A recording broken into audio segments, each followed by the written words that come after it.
Hello, and this is Talk for Glory episode. Sorry, guys. Hello, and this is Talk for Glory episode 90. Speaking of 90, we're at around 293 subscribers. Thank you all for tuning in for us every single time. And for the ones that don't, thank you for always coming back and watching what you missed. We're only about, 7 more subscribers away from reach 300. Help us reach 300. Myself and Young Smooth. Right now, it's just going to be me talking about Wrestle Grand Slam from New Japan Pro Wrestling. But before any of that, let's get into introductions. I'm an NJPW, and this is Talk for Glory, episode 90. So, on episode 90, we'll be talking about Wrestle Grand Slam. Normally, with New Japan Pro Wrestling videos, I only talk about championship matches, unless there was a match that stood out to me, which is probably only one. But I'll probably work my way into there.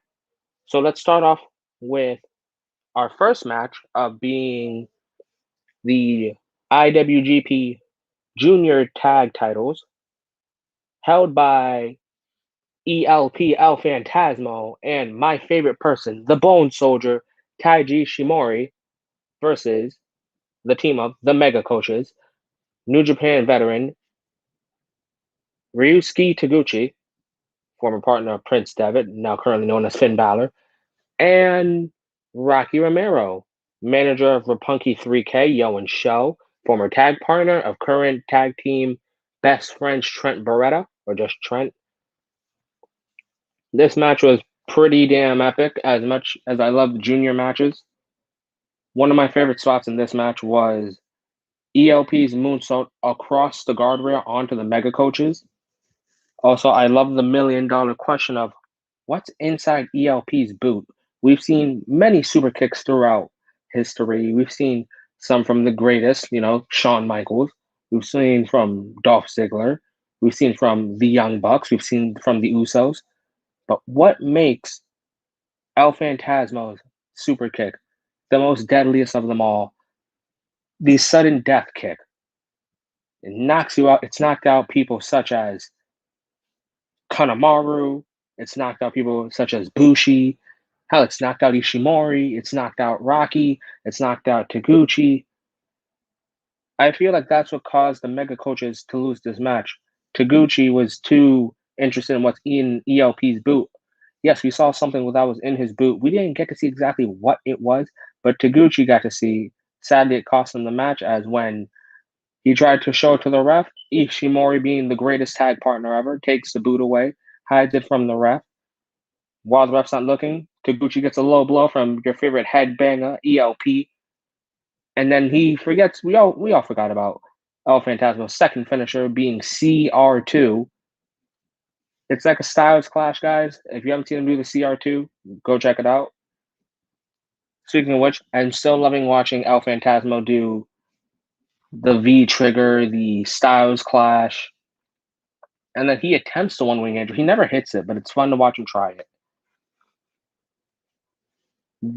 So again, congratulations on ELP and Taiji Shimori on retaining the IWGP Junior Tag titles. Now, the $1 million question now is, what's next? Who's next? Junior Tag League? I don't believe that's for another 2 months. But as for the Mega Coaches and the interviews, Rocky and Taguchi will be going their separate ways for a bit. Maybe they'll come back in America. Maybe we'll get to see some Mega Coaches in Impact Wrestling. Maybe we'll see them in AEW. Maybe they can beat the Young Bucks. Maybe they can beat the Good Brothers. Let's see where the Mega Coaches go on after losing the IWGP Junior Tag title match. But we're not done with the junior. Wait, one sec, guys.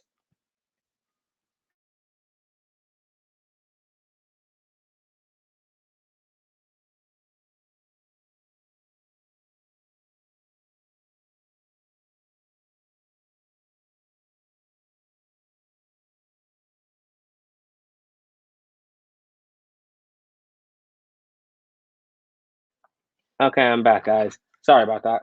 Now, back to what I was saying previously. On to the next junior match, which we had probably one of the greatest juniors since...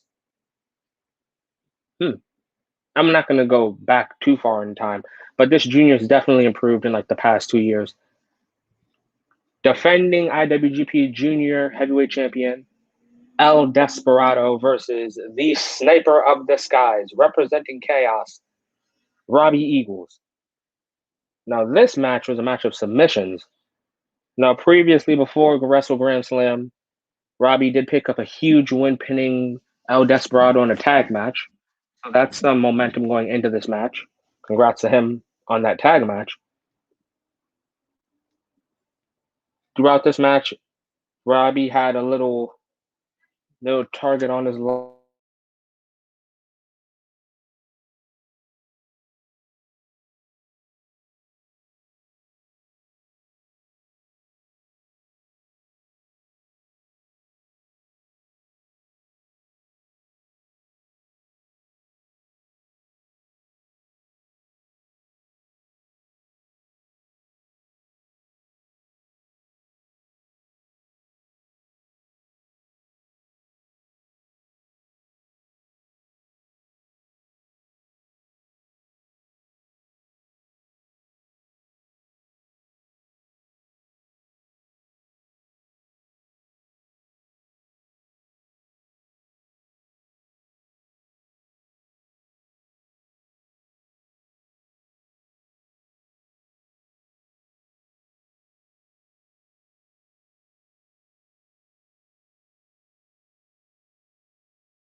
Give me a sec.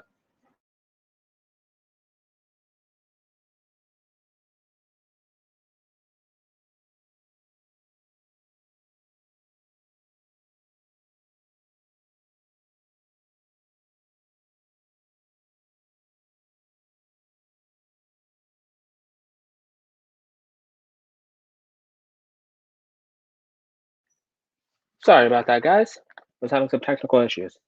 Now, back to what I was saying. Throughout this match, Robbie had a little target on his leg, seeing how El Desperado, after that tag match I spoke about previously, El Desperado continued to attack Robbie with a chair on his leg. Funny how the leg submission guy got his leg injured. But then again, El Desperado is no stranger to submissions on the leg with his famous numero dos.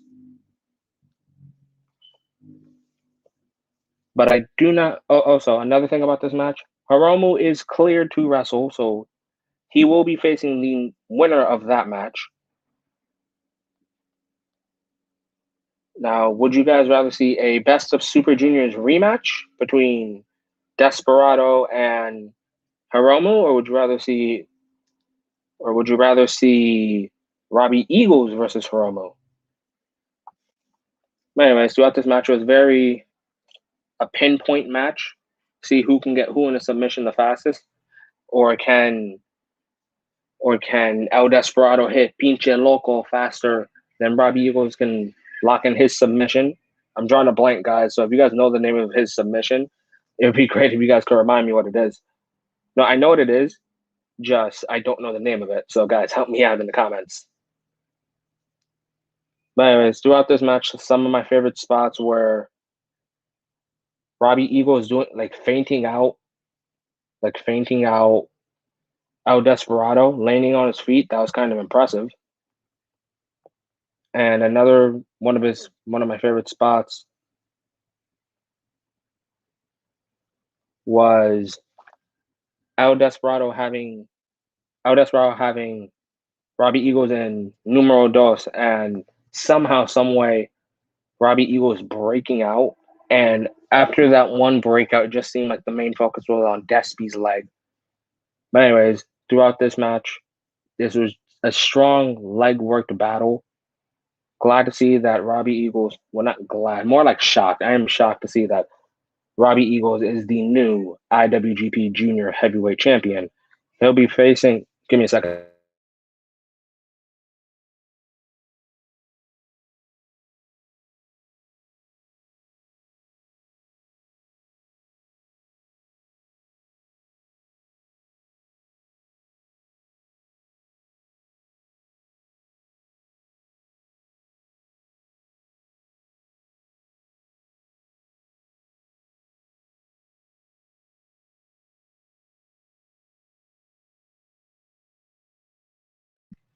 All right, sorry about all the pauses, guys.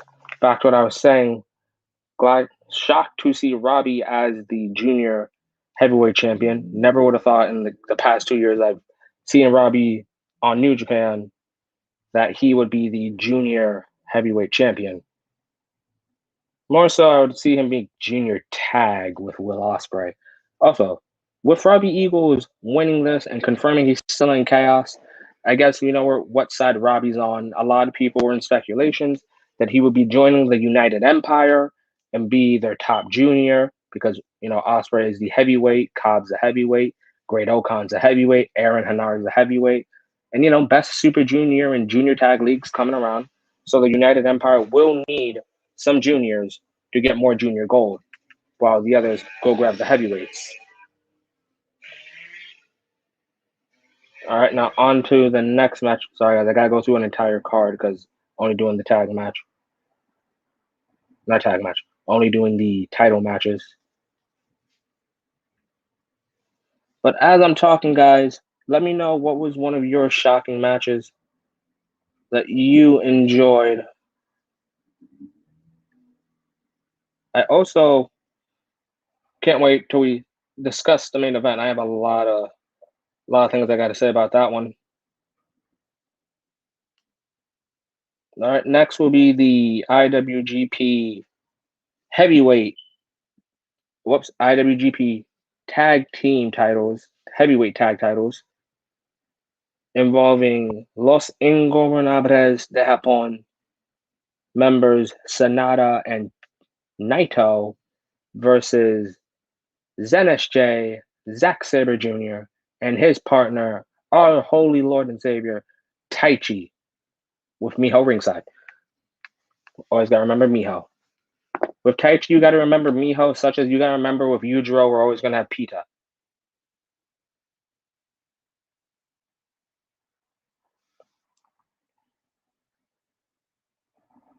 So in that match, I guess the big focus is Naito the weakness? Is he the dead weight of the tag team between and Sanada and himself? While, Dangerous Techers, Dangerous T, Taichi, and Zack Sabre Jr. are a well-oiled machine since the last year's World Tag League. They didn't win World Tag League, but they definitely made their impact, made themselves a well-established tag team. They did carry the tag division of New Japan of 2020. And then they brought into an interesting feud with God, Gorillas of Destiny, and it really showed what mattered most to Taichi, whether it was Iron Fingers or the tag titles itself. Guys, let me know what matters the most. The tag titles are Iron Fingers to Taichi. But throughout this match, I love seeing Zack Sabre Jr. and Sanada always go to work. They're very technical, very slow paced, and they really know how to tell a story between two wrestlers. Wow, the big story between Taichi and Naito is, I guess, it will never truly be over between them. They fought for the IWGP Intercontinental multiple times. We've seen Suzuki Gun and Lij at war multiple times, whether it was Suzuki and Naito, Evil and Sonata versus Suzuki and Zack Sabre Jr., Naito and Taichi, El Desperado and Kanemaru versus Bushi and Hiromu, Bushi and Shingo. We've seen Lij and Suzuki Gun feud all over, but we've constantly seen Taichi and Naito. And I guess this tag match was still a part of it will truly never be over. Also, Zack Sabre Jr. is still the greatest technical wrestler in all of New Japan. But anyway, some of my favorite spots in this match was the big target on Zack's knee. There's a lot of knee injuries going on here. And on Zack's knee, another thing I enjoyed in this match was how do I say it? When Sonata does the Paradise Lock, and I understand that the fans aren't supposed to make noise, but that clapping is just enough to see that the fans are enjoying seeing Sonata do the Paradise Lock. where only one person aside from Sonata has the key, and that is Milano Collection AT. And then the ending of this match, I loved it. The Sorry guys, 1 second, car is passing by.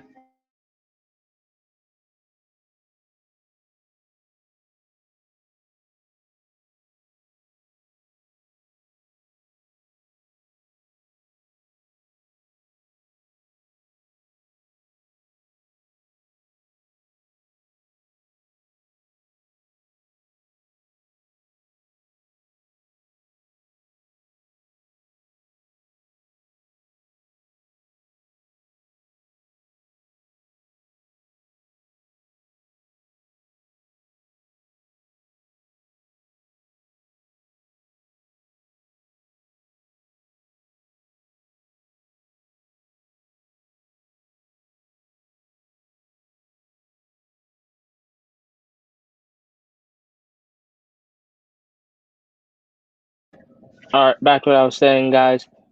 But my favorite spot in this match was the ending, where as it looks like Naito and Sonata are about to win and retain the IWGP tag team titles, the heavyweight tag titles.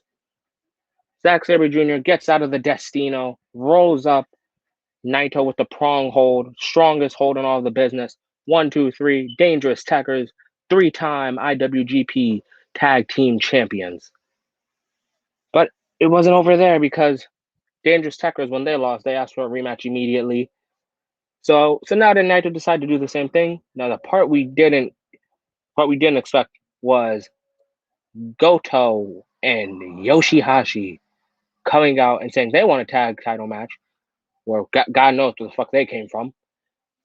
You know, never 6-man tag champs, but hey, fuck it, just come out whenever you want for tag title shots. But yeah, so let's see where that goes. Maybe a 3-way for the tag titles will be down the line. Okay, time for the final championship match. And that is Shingo Takagi versus Kodabushi. Oh, wait, guys. Unfortunately, due to Ibushi being sick and New Japan caring about his well being, he couldn't make the show. So we got the match we didn't ask for, but we all enjoyed to all high heavens. That was the Dragon, Shingo Takagi, defending his IWGP World Heavyweight Championship versus the Ace, Hiroshi Tanahashi. This match was by far the greatest IWGP World Heavyweight Championship match since the new belt was formed. I love I loved watching actually no, you know it's second place. Yeah, Will Osprey versus Shingo Takagi for the IWGP World Heavyweight Championship is still my favorite.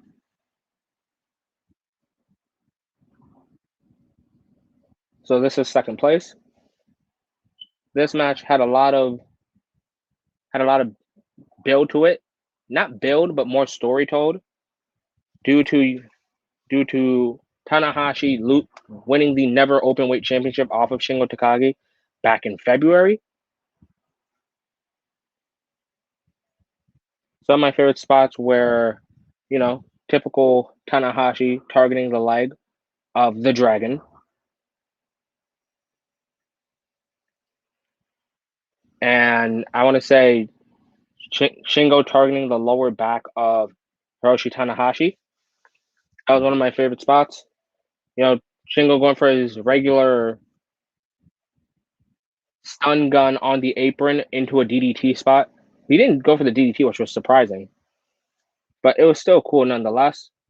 I still love watching Shingo Takagi do the Made in Japan. It's basically an alternative to Last of the Dragons. Well, I can't pick you up all the way, so let me just do Made in Japan. It's pretty cool. All right. Yeah, Cash Money. Go Ace. I love Tanahashi too. He's definitely like my top 5 favorites. But favorite spot in this match, what This doesn't deserve the title favor spot. This is the spot of the match. When Tanahashi's about to go for the high fly flow, frog splash for you guys that don't know what that is, and Shingo's just holding onto his leg, denying him going up top, and Tanahashi grabs his left arm, his right arm, and then hits him with a Kamigoye. We all knew that Tanahashi wasn't going to beat Shingo because, it's his first title run. I mean, yeah, first title run and first title match. But that Kamigoye and then high fly flow, everyone was a believer. Everyone thought they were going to put the title on Tanahashi. And the fans, even though they can't, make a sound, all of them just were cheering. And then they were like, oh, wait, we can't make a sound. Then they just started clapping thunderously. I haven't heard the crowd like that in a while. And there were only, around 10,000, 15,000 people are allowed in the Tokyo Dome. Slowly but surely, but we'll get back to the regular times, guys.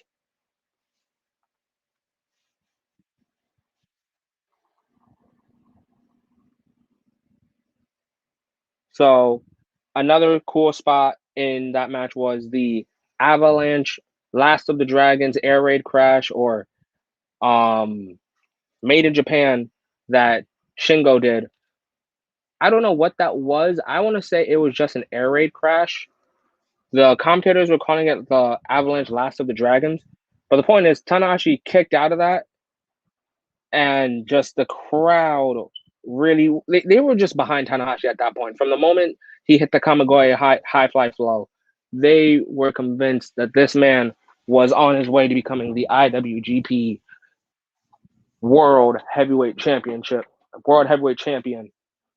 And honestly, for me in that match, just believing was enough. But after that final kick out, really showing his fighting spirit, and I truly believe that Tanahashi is a once in a century talent that New Japan will not find another Tanahashi in the next 10, 20, 50 years. So while he's in his early 40s, use him right, guys. So finally, Shingo Takagi hits his last of the dragons one more time, and he wins the match. First defense cleared. What does this mean? It means we're going to get Shingo Takagi versus Kodabushi somewhere else down the line. And although he's not here, I was talking to Young Smooth about this.